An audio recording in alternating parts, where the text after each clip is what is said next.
Hi guys, it's Lucy, and today I wanted to talk about the fiction books that I read and really enjoyed in 2021. So, getting started, I'll talk about the first two books together. This is book one and book two of a six-book series, and the author is Karl Ove Knausgaard. I could be saying that, pronouncing that a bit off, but here is a picture of half his face. He wrote a memoir series called My Struggles, or is it My Struggle? And it's synonymous with the autobiography written by Adolf Hitler. But anyway, so the short one-liner is that in book one, his dad dies, and in book two, he finds a true love and he has kids. There is really no structure to these novels.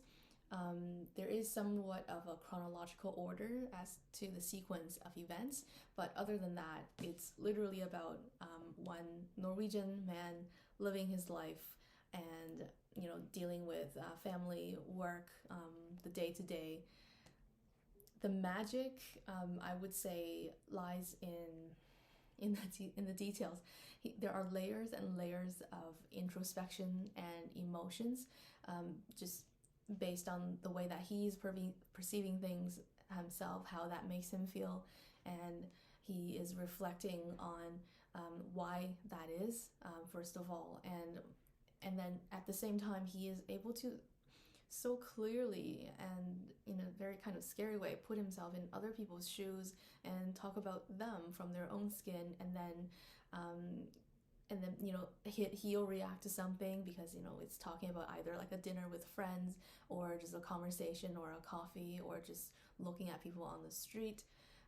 He'll do something and then that triggers a whole nother set of emotions and triggers, and it's all just very, very in his own head, and the way that he's able to articulate it in such detail and just pages and pages of seemingly very mundane things, it's quite magical.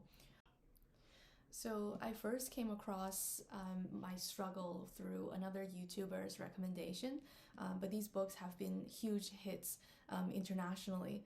They've actually been compared very frequently with Marcel Proust's In Search of Lost Time, which is another, it's the first book of another memoir series that is, I think, 6 books as well. I'm really looking forward to reading that. I haven't read it myself, but I really want to pick up in particular the translation by Lydia Davis, whose essays that I read earlier this year as well. So the next book is called Jonathan Strange and Mr. Norell. The author's name is Susanna Clark. I'm actually very, very excited to talk about this. I picked this book up actually many years ago, and I think I read only 20 pages of it, and I put it down because I thought it was a little bit stuffy. I finished reading the whole thing this year, and to be honest, the stuffiness comes from the style and the setting itself. It is set in Victorian London, and what's really cool about this is that you get a sense that everything is written as if it is actually history. So the fact that there was magic a really long time ago, but there are no real magicians now, and then two magicians come up in the world, and they're both in London, and they're the only ones in the world, and there's a real magic being practiced and experimented, and that they disagree. There's this older character that is quite grouchy, I would say, and doesn't really want to magic to have real world impact, and he's all just books and research. And there's the new younger magician who is all about let's apply things, let's try new things, and very energetic about bringing new people into the field. So there is this dynamic duel going on here, and the fact that there was this bit about magic having its part to play in government, in politics, and in fighting Napoleon. Everything is as if it had taken place in history in London. Another cool thing that I was really surprised by and really, really enjoyed was all of the footnotes. There are there are various footnotes spread out throughout the book that gives it a lot of context and color, and all of it is made up. So you can imagine that usually people write footnotes to put in quotations for things, to reference other texts that gives it that context, but all of it is for research reasons most of the time. But in a fiction work like this, in a fantasy novel, the author has spent the time to make up texts of magical history, of magical application, and this is the whole world that is being built. So I really think this is very complete in the art of escapism. I'm not sure if there is a TV series out yet or if there is one being planned, but this is something that I would definitely reread and enjoy the TV series and be a huge fan of that. So the next 3 books that I'm going to talk about all have a running theme, and that being that they're written by Japanese authors. I think only this book is written originally in English. The other 2 have been translated from Japanese. So this book is called A Tale for the Time Being, and the author's name is Ruth Ozeki. This book I came across this year because the author has a new novel out, and I really wanted to read the first one, which was listed as a Man Booker Prize finalist. So this book has got a little bit of mysticism going on that's done extremely artfully. It's about 2 lives that sort of end up intertwining, and 2 random lives lived in 2 different time periods, and not 2 extremely different ones, and they're not related either. So the first person, the first main character, is a young / middle-aged Japanese woman who is a writer. She's married and she lives with her husband in the West Coast or Pacific Northwest. And the second life, the second protagonist is a 16-year-old Japanese girl who is a little bit troubled. She is being raised by a single dad in Japan, and also an unlikely guardian for the 16-year-old is her, is it a great aunt or a great grandma on her paternal side, and she is a Buddhist nun. So the girl ends up living a part of her life with the nun in the Buddhist temple. This book is one of the ones that you end up reading faster and faster because you're so invested in the characters themselves. But the faster and faster you realize the story gets faster and faster itself, and there are parts that are starting to unravel a little bit, but then at the last moment it all comes together really beautifully and magically. So it's a very well written book in my opinion. The next book I wanted to talk about is the Traveling Cat Chronicles, and it's a story written by Hiro Arikawa. It's originally written in Japanese and translated. It's a very short book, and the chapters are also very short. There's nothing too much to be said about this. If you are a cat lover, you must read this. I came across this book randomly at the bookstore, and it's a very, very easy read. So I think I read the first chapter just standing there in the bookstore. It's about a guy who is he's very sick, and he's going around and visiting all the people that are really important to him, and see if they're willing to adopt his cat. And this is a cat that he adopted himself originally. So this story, the highlight is that it's written in the perspective of a cat. So there's a lot of personification going on here, where the cat has its own, very mature, very sarcastic, very street-wise voice.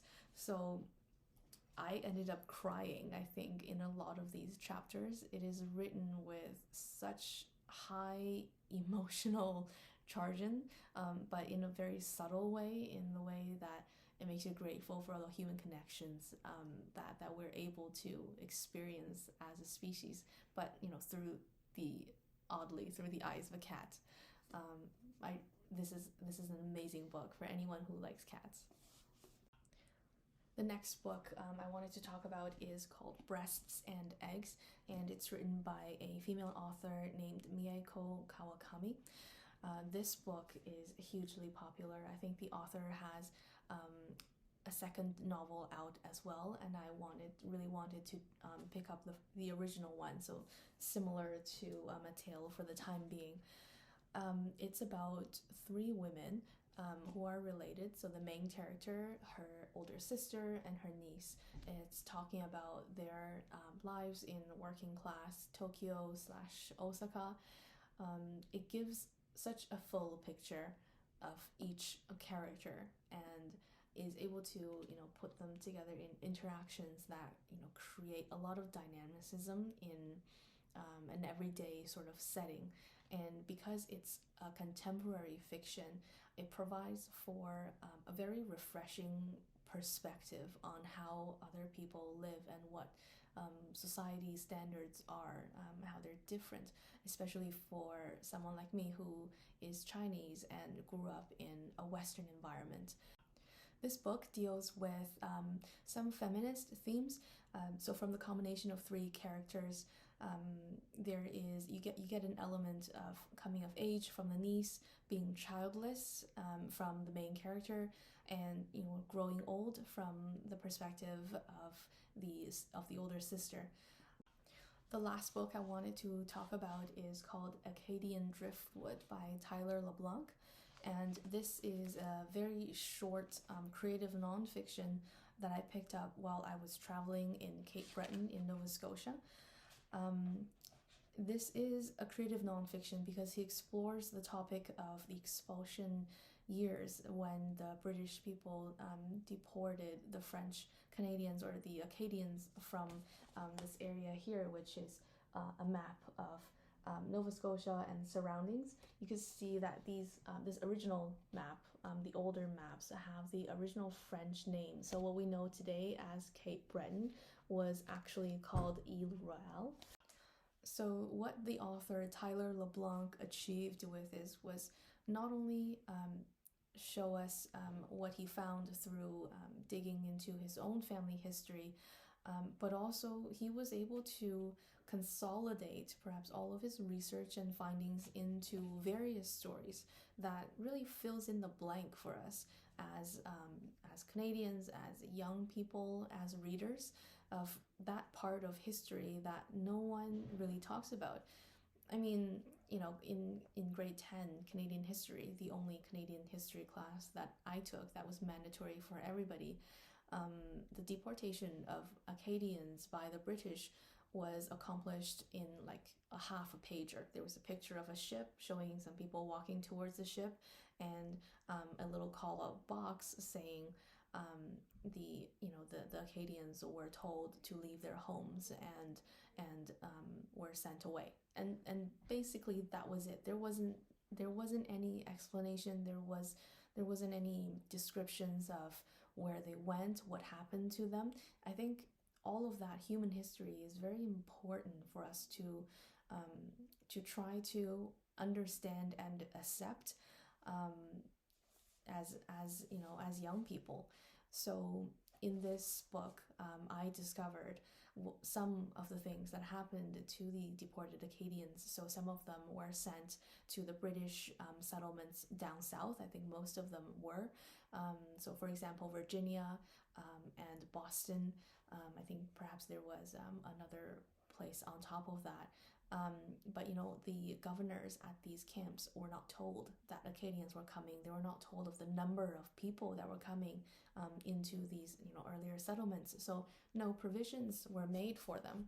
And not only that, some of the ships had sank, so entire families were lost at sea. There were some that were sent back to France, and I think perhaps even some to Britain. I mean, imagine the culture shock. Like, families were separated, first of all. even for his own family, some were sent to one place and some to another, and these were, cross international borders, across international waters. It's it was an eye opener to read this book, and I'm really glad that I was able to pick this up from a local bookstore in Cape Breton. So that's a wrap. That's all the books that I really enjoyed reading. There are various ones that I won't really go into detail that I didn't think were that I would necessarily recommend to everybody. So I think I had a really good reading year in 2021, and I'm looking forward to the next year and keeping you updated on my findings.